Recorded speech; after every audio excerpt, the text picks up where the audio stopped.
김영세 장로님, 캐나다에 있는 전사원 집사님, 제주도 우정부 집사님도 그 원래는 하나님 남다른 은총과 축복이 있기를 주의 이름으로 소원합니다. 아멘. 여러분 정말 귀한 거거든요. 근데 내게 너무 많아요. 그걸 마구 쓰다 보면 그 귀한 것을 몰라요. 하나님께서 저와 여러분에게 정말 귀한 걸 주셨는데, 너무너무 귀한데 그걸 우리가 마구 쓰다 보니까 그것이 얼마나 소중하고 얼마나 아름답고 얼마나 능력인지를 모르고 살아가고 있다고 해요. 그것이 바로 뭐냐면 말입니다.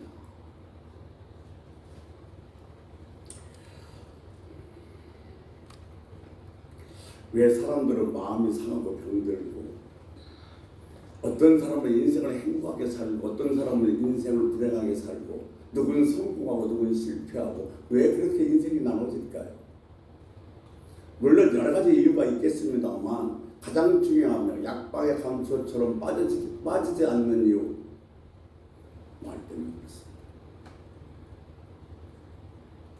우리는 그냥 무심코 뱉어버린 말이지만 그 말이 내 운명, 내 미래를 결정한다는 사실을 깨달으면 그 말을 그렇게 함부로 할 수는 없습니다. 성경 속에 나오는 말을 이렇게 묵상하다 보면 말은 마치 보석 상자와 같습니다. 그 안에 얼마나 아름다운 귀한 것들, 보배가 들었는지 모릅니다. 마음이 상하고 슬픈 사람은 자라오면서 그런 말을 듣고 자랐기에 그렇게 마음이 상하고 슬픈 사람이 되었다. 행복한 사람은 자라오면서 그에게 행복한 말을 들려준 사람이 있었고, 실패한 사람은 자라오면서 늘 실패한 말만 들었기에 결코 실패한 사람이 될 수밖에 없었다는 겁니다. 두 가지 예만 한번 들어보겠습니다. 여러분 혹시 벤 카슨이라는 사람 아십니까? 그는 소아외과, 신경외과 의사입니다만 신의 소리라는 별명을 갖고 있습니다. 그가 행한 여러 가지 기적은 많이 있습니다만 몇 가지만 소개해보면, 이 뇌암 말기 판정을 받아서 거의 수술이 불가능하다고 모든 의사들이 다 포기했지만 이 벤 카슨이 수술해서 그 어린 생명을 구원했습니다.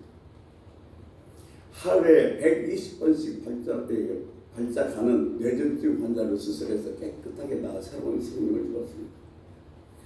1987년도 머리와 몸이 붙은 쌍둥이가 태어났는데 그들의 운명은 비슷할 수밖에 없었습니다. 셋이 몸이 붙어서 어떻게 살아갈 수 있겠습니까? 그런데 그 분리수술에 성공한 것이 벤 카슨입니다. 그래서 그는 신의 소리라는 소리를 들어도 전혀 손색이 없는 의사로서 존경을 받고 있습니다. 그런데 그의 어린 시절을 보면 그가 이처럼 유명한 의사가 될 줄은 아무도 상상도 못했습니다. 그는 흑인입니다. 8살 때에 부모가 이혼했습니다. 혐오스가에서 자랐습니다. 초등학교 5학년까지 구구단도 외우지 못했습니다. 산수 문제는 딱 하나도 풀지 못해서 늘 놀림감과 따돌이가 되고 조롱감이 됐습니다. 근데 그렇게 핍박받고 때로는 따돌린다고 돌아온 그 아들에게 어머니는 늘 그런 말을 해주었습니다. 넌 할 수 있다. 넌 남다른 재능이 있어. 조금만 노력하면 돼. 끊임없이 그 얘기를 썼다는 겁니다. 어느 기자가 물었습니다. 오늘날 당신이 있게 된 가장 중요한 요인은 무엇입니까? 라고 묻자 그는 그렇게 대답했습니다. 나의 어머니 덕분입니다. 어머니가 나한테 늘 할 수 있단다. 너는 조금만 노력하면 할 수 있단다. 그 할 수 있다는 말이 오늘날 나를 이렇게 만들었습니다. 라고 고백하더라는 겁니다. 여러분, 할 수 있다는 이야기 얼마나 중요합니까? 여러분도 잘 아실 겁니다. 지존파 김기화. 그는 지금도 사형을 선고받고 교도소에 있습니다만, 어렸을 때부터 아주 말썽을 많이 부리니까 어머니가 하는 말이, 너 같은 놈이 커서 뭐 되겠느냐? 너 교도소밖에 더 가겠어? 이런 말을 수없이 듣고 자랐습니다. 결국 그 말을 듣고 자란 이 김기화는 지금도 교도소에서 복역 중인 것입니다. 오늘 본문은 이야기하고 있습니다. 죽고 사는 것이 혀의 권세에 달렸나니 헛쓰기를 좋아하는 자는 그 열매를 먹으리라 하셨습니다. 사람은 그 말의 열매를 먹고 삽니다. 잠언서 20장 15절의 말씀에 보면 금도 있고 진주도 귀하지만 지혜로운 입술이 더욱더 보배롭다고 얘기를 하고 있습니다. 요한복음 1장 1절에 보면 태초에 말씀에 계시니 그 말씀이 하나님이셨다고 얘기하고 있습니다. 말씀은 하나님이시고 하나님은 말씀으로 나타나셨습니다. 말씀이 하나님 자신이었습니다. 천지 창조를 하나님이 가지신 말씀의 능력으로 만드셨습니다. 천지 창조를 하나님이 가지신 말씀으로 만드시고 그 천지 창조에 말씀으로 생명을 부어넣으셨습니다. 그런데 이 권세를 하나님께서는 혼자만 갖고 계시지 않으셨습니다. 하나님의 형상과 모양을 따라 만든 우리들에게도 이와 똑같은 권세를 주셨다는 겁니다. 하나님의 형상과 모양을 따라 만들었다는 것은 하나님도 우리 눈이 두 개고 귀가 두 개고 코가 하나라는 뜻이 아니라 하나님의 속성을 얘기하고 있습니다. 하나님의 속성 속에는 바로 말의 권세가 있는데 하나님의 속성을 닮아 만든 우리에게도 말의 권세를 주셨다는 겁니다. 그러므로 말은 우리가 상상도 할 수 없는 놀라운 능력과 위력을 갖고 있습니다. 마태복음 11장 12절 말씀을 보면 아침에 주님께서 예루살렘 성전에 올라가다가 무화과 나무 위에 무성한 걸 보고 시장에서 열매를 따러 가셨습니다. 그런데 열매가 없자 주님께서 뭐라고 말씀하시냐면 이제부터 영원토록 사람이 되겠으니 열매를 따지 못하리라고 말씀하십니다. 그 다음날 같이 예루살렘 성전에 올라갔을 때 제자들이 보니까 주님께서 저주하신 무화과 나무가 말라버렸습니다. 자, 베드로가 이렇게 얘기합니다. 잡기가 보소서 저주하신 무화과 나무가 말랐나이다. 그때 주님께서 말씀하십니다. 하나님을 믿어라. 내가 진실로 너에게 이르노니 누구든지 이 산을 들어 바다에 던지라 하며 그 말한 것을 이럴 줄 믿고 마음에 의심치 아니하면 그대로 되리라. 여기서 누구의 말로 산이 바다에 들어갔단 말입니까? 하나님만? 예수님만? 누구든지는 여기서 하나님이나 예수를 가리키는 말이 아니라 바로 누구든지 하나님을 믿는 사람이면 누구라도 내가 말하는 것이 그대로 이루어질 줄을 믿고 의심치 않으면 그대로 되어진다는 겁니다. 내가 그렇게 될 줄로 믿고 산을 들어서 바다에 들어가라 이렇게 말하면 산이 들어서 바다에 들어간다는 이야기입니다. 주님께서 말의 권세가 얼마나 중요한지를 오늘 이 무화과 나무의 실제 예를 들으면서 우리들에게 거론하고 계시는 것입니다. 하나님은 어떤 분이십니까? 오직 하나님 한 분만 섬기라고 말씀하신 분이십니다. 나 외에 다른 신 섬기지 말라. 또 너를 위하여 새길 무상을 만들지 말라고 했습니다. 즉 여호와 하나님께서는 질투하신 하나님이십니다. 근데 이 말씀을 한번 잘 생각해 보십시오. 성경이 우리 인생에 대해서 믿어야만 된다고 하나님만 믿어야 된다고 구구절절 말씀하고 있습니다. 그리고 믿지 않는 사람과의 저주와 믿는 사람들의 행복을 기록해 놓고 있는데 그런데 하나님께서 자신 외에 우리에게 꼭 믿어야 한다고 강조하는 것이 있는데 그 하나가 바로 뭐냐면 바로 말이 가지고 있는 권세입니다. 말하는 것이 결코 의심치 않고 믿으면 그대로 이루어진다는 겁니다. 즉 우리가 말할 때 말의 권세를 믿고 말하면 그대로 될 것이라는 말씀인 것입니다. 이 말 속에 우리가 상상도 할 수 없는 하나님의 놀라운 창조력과 권세가 힘을 주셨습니다. 따라서 권세를 믿고 그대로 말하는 자에게는 그대로 이루어진다는 겁니다. 그냥 내가 쓸데없이 하는 얘기가 아니라 이 말에 하나님 주신 권세가 있다고 생각하고 권세로 믿음으로 말하면 그대로 이루어지는 것이 하나님이 우리에게 주신 귀중한 선물 말인 것입니다. 자신을 변화시키고 또 가정을 변화시키고 또 내 주변의 모든 사람을 변화시킬 수 있는 놀라운 능력 권세가 있는데 그것이 바로 뭐냐면 말이라는 겁니다. 그래서 오늘 보면 그렇게 얘기하고 있지 않습니까? 죽고 사는 것이 해에 권세가 달렸어요.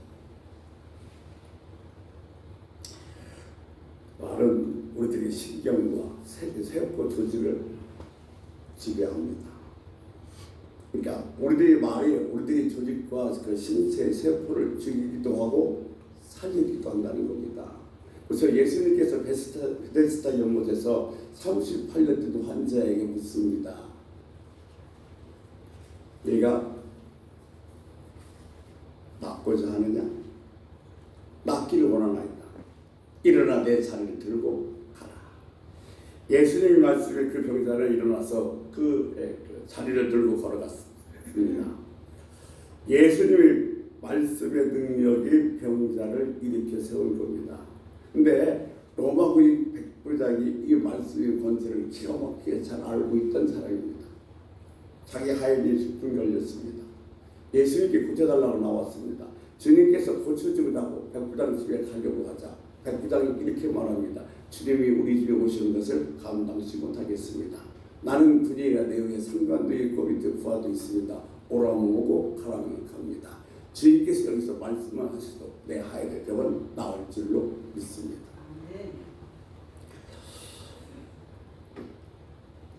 주님이 뭐라고 말씀하시니 그 말씀을 이렇게 말씀하십니다. 내가 진실로 너희에게 이르노니 이스라엘 중에 아무에게서도 이만한 믿음을 만나보지 못하였노라. 주님을 감탄시킨 이 백부장의 믿음은 뭡니까? 이건 주님의 말의 권세를 믿는 믿음이었습니다. 여기서도 말씀하셔도 내 하인은 낫겠나이다. 말의 권세를 믿는 믿음, 그 믿음을 보시고 주님께서는 이만한 믿음을 이스라엘 중에서 만나보지 못했다고 감탄하시는 것입니다. 주님께서는 무슨 질병인지 치료하실 때마다 내 믿음대로 될지라는 말을 하셨습니다. 내 믿음이라는 것은 주님을 찾아와서 지금 낫고자 말하는 그 환자의 말이라는 겁니다. 내 믿음대로 되라. 얼마나 내가 간절하게 주님 앞에 나오면 주님께서 나를 낳아줄 수 있게 있다고 믿었는가. 그 말이 그 사람의 믿음이 돼서 내 믿음대로 되라. 내 소원대로 될지라고 주님께서 말씀하신 것입니다. 수로버리의 여인은요, 누가 이렇게 얘기합니다. 주님께서 나는 이스라엘의 잃어버린 양 외에는 은혜를 받지 아니하였다. 어떻게 자녀의 떡을 개에게 줄 수 있겠느냐. 수로버리의 대답합니다. 개도 상에서 떨어지는 부스러기를 먹고 삽니다. 자, 부스러기 은혜라도 주옵소서. 예수님께서 대답하십니다. 여자여 내 믿음이 크도다. 내 소원대로 되라면서 고쳐주셨습니다. 예수님의 그의 말을 들으시고 내 소원대로 되라, 내 믿음대로 되리라 하셨습니다. 다시 말씀드리면 되리라 하셨습니다. 뭐한 대로? 말한 대로 되리라고 말씀하신 것입니다. 보세요. 우리가 나 죽겠다 그러면 어깨가 축 늘어지는 걸 느낄 수 있어요.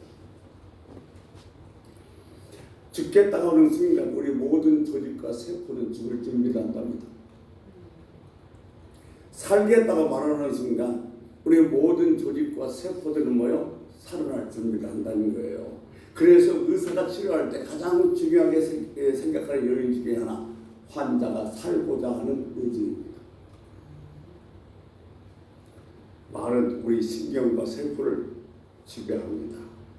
보세요. 우리 마음과 생각은 서로 유기적인 관계를 갖고 있습니다. 그런 생각이 들면 그런 마음이 들고, 그런 마음이 들면 그런 생각이 듭니다. 우리 이런 말만 자주 하죠. 내 마음대로 못해.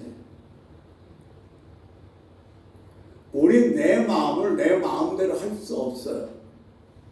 내 생각을 내가 어떻게 할 수가 없습니다. 그런데 하나님께서 우리의 마음과 생각을 지배할 수 있는 능력을 주셨는데 그게 바로 뭐냐면 말입니다.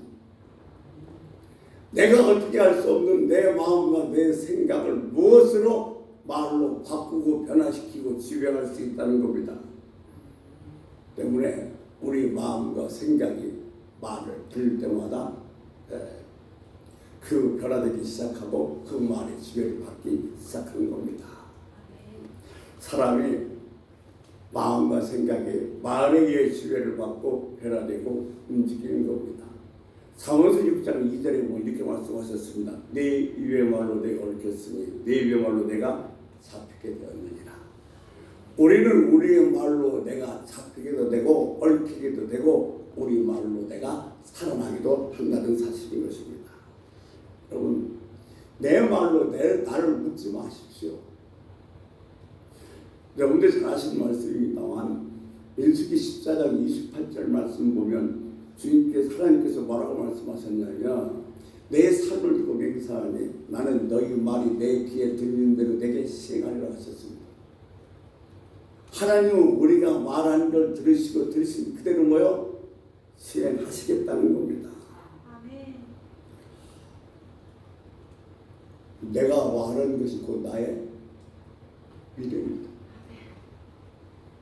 아직 오지도 않았습니다. 죽었어. 안 돼. 안 될 수밖에 없습니다. 왜? 하나님이 내 말이 내 귀에 듣는 대로 시행하려고 말씀하셨기 때문입니다. 그래서 저는 정말 우리가 살아가면서 중요한 말 두 가지만 여러분에게 소개하면서 은혜를 나누고자 합니다. 하나는 할 수 있다는 얘기입니다. 마태복음 16장 19절에 보면 땅에서 무엇든지 메우면 하늘에도 메우고 땅에서 무엇든지 풀리면 하늘에서도 풀리라고 말씀하셨습니다. 그러니까 우리의 말도 무엇이든지 메울 수도 있고 풀 수 있는 능력이 있으며 인간의 능력을 극대화시키기도 하고 아주 위축되기도 하는 것이 바로 뭐냐면 우리들의 말입니다. 그러니까 할 수 있다는 말은 우리들의 능력을 최대한으로 극대화시키는 말이 바로 할 수 있다는 말입니다. 하나님은 어떤 사람을 도우실까요? 앞서 말씀드린 대로 내 귀에 들리는 대로 시행하리라고 말씀하셨기에 안 된다, 못한다, 죽겠다, 힘들다 이런 사람을 도우실 수가 없어요. 도우시고 싶어도 왜? 내 귀에 들리는 대로 시행하려고 말씀하셨기 때문에 왜 할 수 있다, 하면 된다, 살 수 있다 이렇게 말하는 사람을 도우시는 줄로 믿습니다. 네.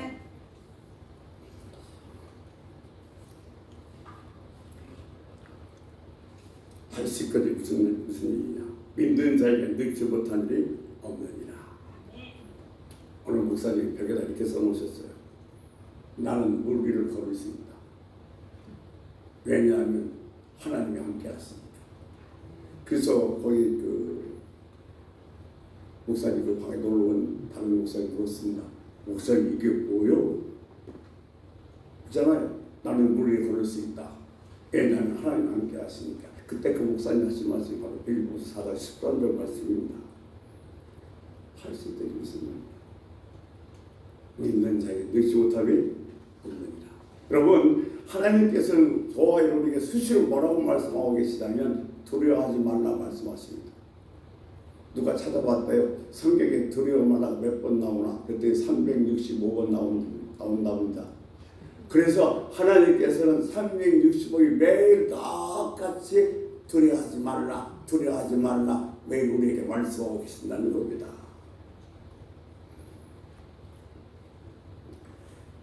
내게 하는 게 이 모양이지. 별 수 있어. 하면 결국 그건 뭐요? 별 수 없는 사람들이 될 수밖에 없어요.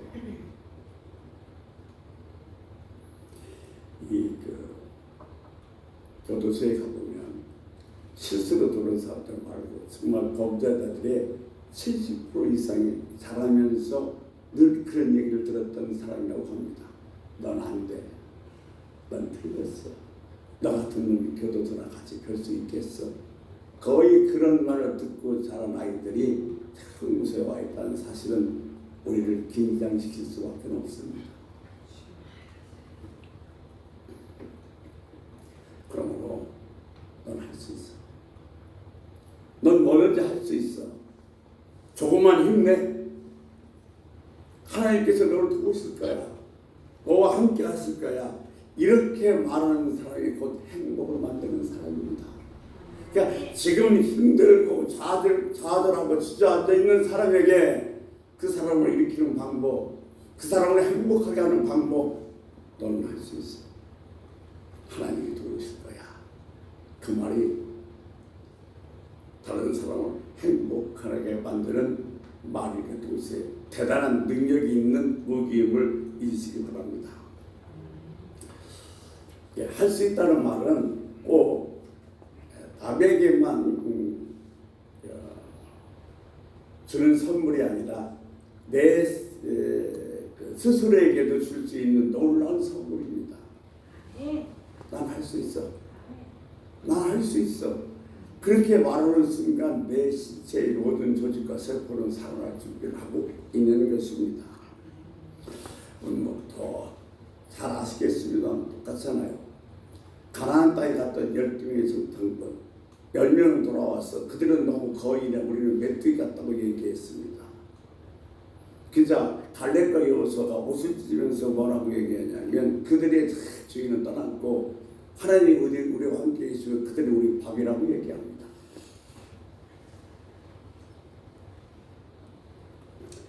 하나님께서도 어느 때까지 이 백성이 날 멸시하겠나시면서 하나님은 안 된다, 못한다, 어렵다, 힘들다고 말하는 열지파 사람은 다시 그들에게 진노하시고 가나안 땅으로 보내셨고 갈렙과 여호수아만이 적과 꿀이 흐르는 땅으로 들어갈 수 있었습니다. 여러분, 안 된다, 못한다 이런 말을 하는 사람은 결코 행복할 수가 없습니다. 할 수 없어, 안 돼, 힘들어 이렇게 말하는 사람은 적과 꿀이 흐르는 가나안 땅의 주인이 될 수가 없습니다. 할 수 있어. 할 수 있어. 하나님이 도우시잖아. 이렇게 말하는 사람만이 적과 꿀이 흐르는 가나안 땅의 주인이 되는 것을 믿으시기 바랍니다. 우리 살다 보면 얼마든지 우리 삶에 장애물이 많아요. 근데 그 장애물 앞에서 할 수 없다, 힘들다, 죽겠다 하는 사람이 결국 장애물 앞에서 무릎을 꿇을 수밖에 없고 할 수 있어. 하면 돼. 하나님이 도우셔. 이렇게 말하는 사람은 그 장애물을 극복하고 마침내 성공의 삶을 살 수가 있다는 것입니다. 또 하나 될 것이라는 이야기입니다. 하나님께서 아브라함을 찾아오셔서 하실 말씀이 세 가지입니다. 내가 큰 민족을 이루고 내가 내 이름을 창대케 하고 너가 복을 근원이 될 것이다. 그러니까 하나님께서 즉 아브라함에게 한 말씀은 무엇이냐면 될 것이라는 말씀이었습니다.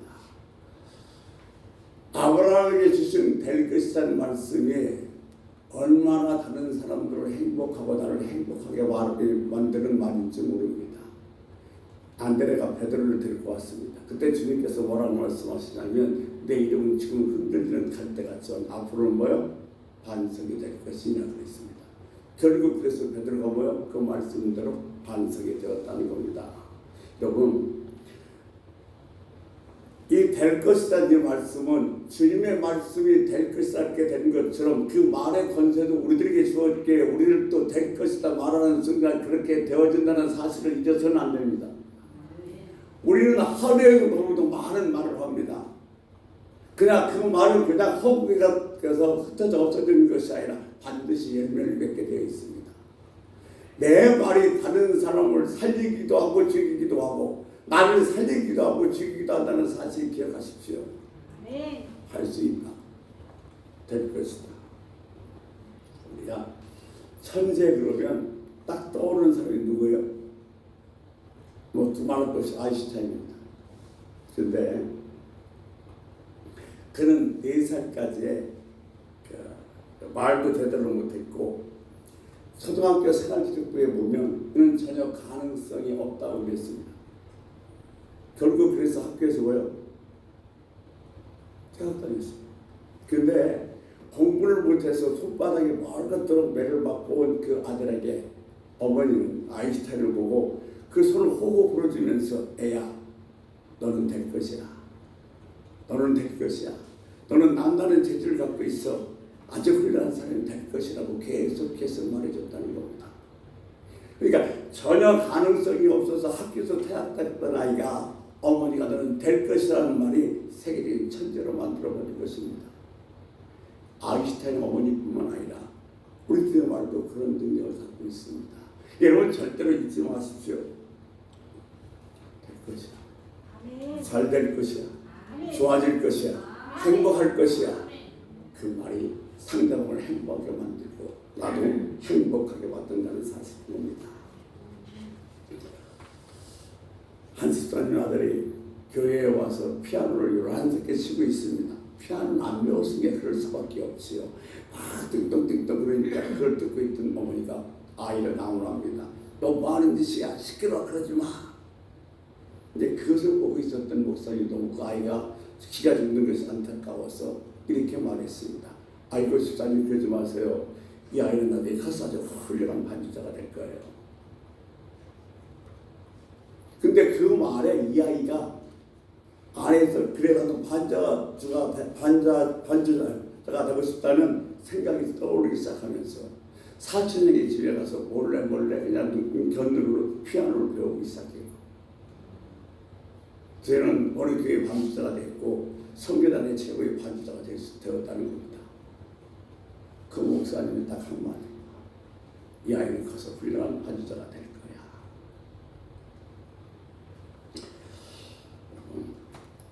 될 것이야.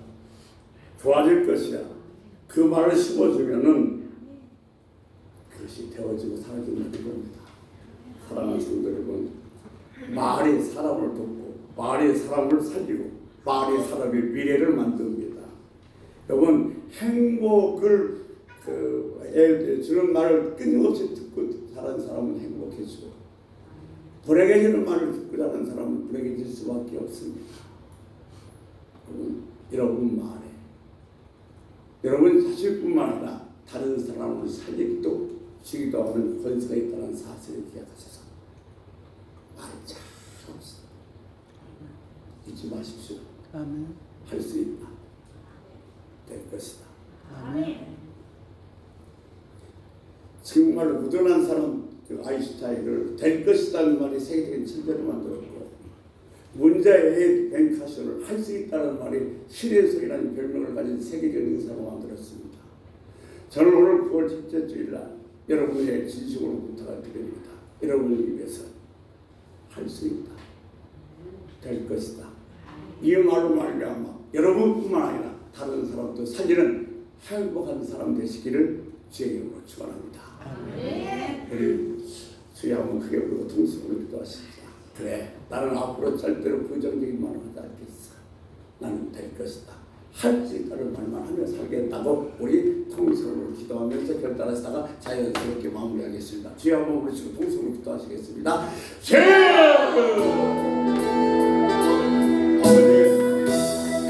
우리에게 주신 말에 권세가 있습니다.